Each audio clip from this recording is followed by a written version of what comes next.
Let's get uncomfortable together. By the end of this video, you'll know how to spot when you're performing for the world instead of living for yourself, and you'll see just how deep that rabbit hole goes. If you stick with me, you might find that the person you think you are isn't the one living your life. Or maybe you'll realize that you've been a mask all along. But first, have you ever looked in the mirror at 3 a.m. and wondered, who am I really? Not the version you show to your friends, your boss, your family, your followers, the real you. I ask myself that more than I'd like to admit. If you've ever felt like you're living someone else's story, you're not alone. Tonight, I want to show you why this happens and why the answering might be a bit more unsettling than you want. Last night, I caught myself looking at my reflection, and for a second, I didn't actually know who was looking back. It was very strange. I wasn't thinking about what my projects are right now or my achievements. I was thinking about how much of my life is actually spent pretending, putting on a mask, performing for an invisible audience. The truth is, I've never really had anyone that you could call a true friend. Not the kind who would stand by me when things got ugly. I've always been alone, even in a room full of people. Maybe you see that in me right now. Maybe you can see the cracks I can't hide even from you, even if I wanted to. I used to think that I was the only person who felt like a ghost at their own parties, but turns out it's mostly universal.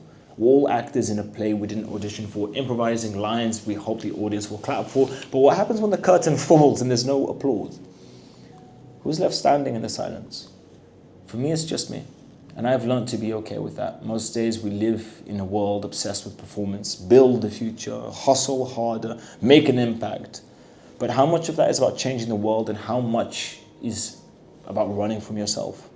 There was this guy, Kierkegaard, I say his name wrong.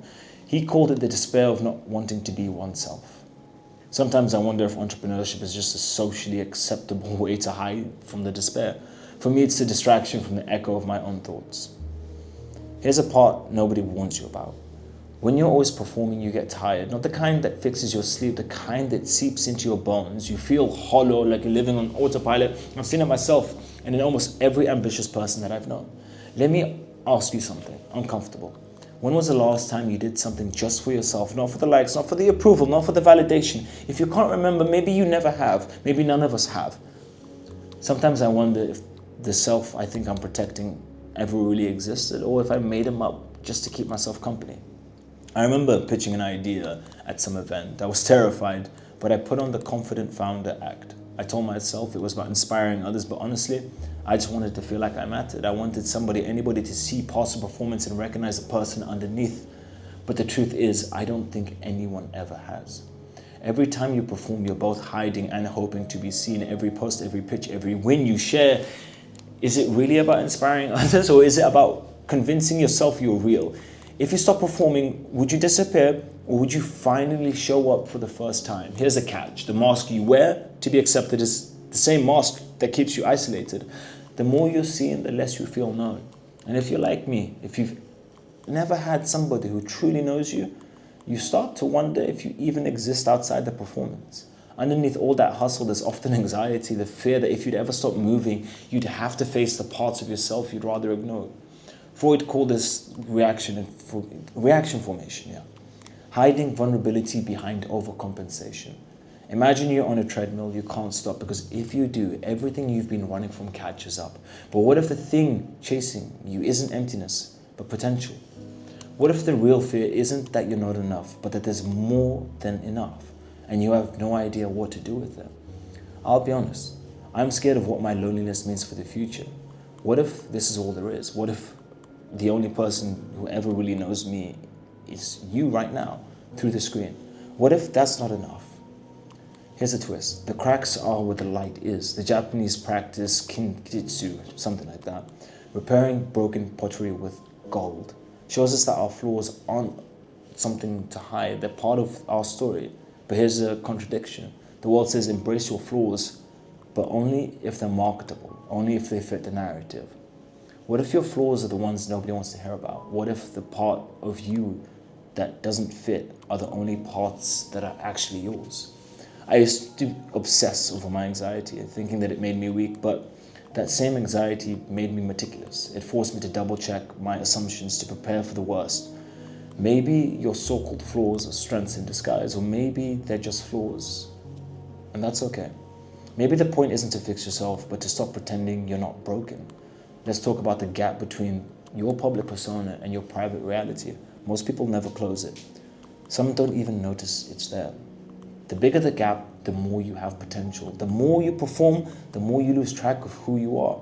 And here's a thought. What if the only way to be whole is to let the world see the cracks? Not as a branding move, not as a humble brag, but as an act of rebellion against the pressure to always be on. But then, if you showed the world your real self, would anybody stay? Or would the mask be the only thing holding your life together? For me, I'm not sure anyone would, but I'm still here, and so are you. Now, let's talk about entrepreneurship. We love the myth of the founder, the lone genius, the disruptor, but for most of us, we're just improvising, making mistakes, learning in public. What if entrepreneurship wasn't about pretending to have all the answers, but about asking better questions? Think of it like jazz. The best musicians aren't the ones who play the most notes. They're the ones who listen, who adapt, who aren't afraid to play a wrong note. What would happen if you built a business that was honest, not just impressive? Would anybody buy it, or do we only reward the performance? And here's a paradox. The world says it wants authenticity, but it pays for the mask. Now let's recap. Tonight you've seen how the mask you wear to survive is the same mask that keeps you from living. You've seen the flaws you hide and how they might be the only real thing about you. You've learned that honesty isn't just a virtue, it's a survival skill. But it comes with a price. You might lose the crowd, but you'll finally meet yourself. And here's the final twist. Maybe there's no real you under the mask. Maybe you're just a collection of stories, contradictions, and borrowed dreams.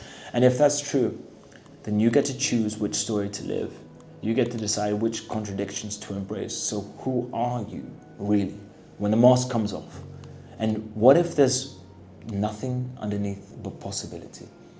What might you build if you let the world see the truth, even if it's messy, even if it's incomplete? And if you're still searching for answers, maybe that's the point. Maybe the only honest life is the one spent searching. The future isn't written by people who pretend to be perfect. It's written by people who show up, flaws and all, and build something honest, if only for a moment. So what's scarier, being seen for who you are or never being seen at all? I'm rooting for you. I truly am. Even if I'm still figuring it out myself. And if you've made it this far, maybe you can see me too. And maybe that's enough for now.